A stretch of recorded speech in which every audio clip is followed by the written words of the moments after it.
د آخر زمانې پر انسانانو 15 آفتونه.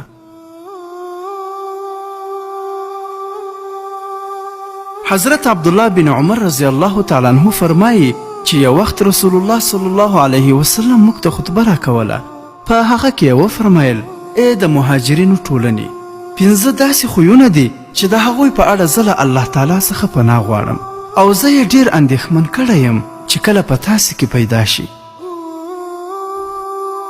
اول دا چې کله په یوه قوم کې بېحیایي خپره شي نو پر هغوی طاعون، وبا او داسې نوي او رنګارنګ ناروغیانې مسلطه کیږي چې د دوی پلرونو او نیکونو یې بیخي نوم نه و اورېدلی.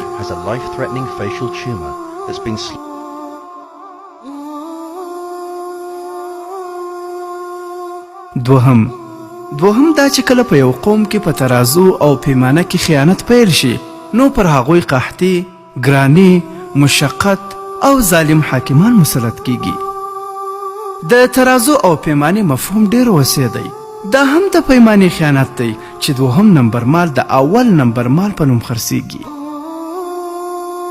یا خریدار ته د یوه شي وعده ورکړل شي خو په مقابل کې تر هغه کمزوری شي ورکړل شي.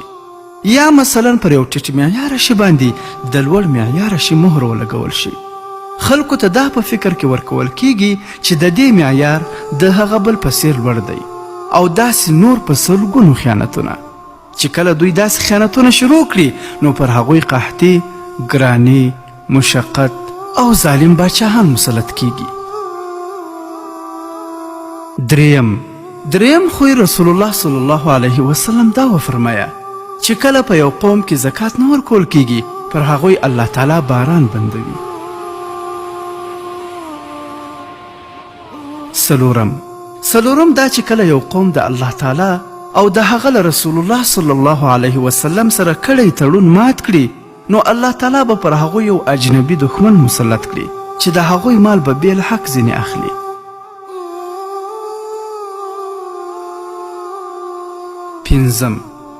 پنځم دا چې کله د واک او قدرت څښتنان د قرآن کریم پر قانون فیصله نه کوي او د الله تعالی لخوا له نازل کړو احکامو سره مینه او محبت نه لري نو الله تعالی به د هغوی په منځ کې نفرت او جنګ جګړې واچوي. کتاب افضل الحکایات اول جلد صفحه نمبر 211 او 212. تلمر ترحبر تر ټولو بهتر قربان دی لنو سم خیر البشر.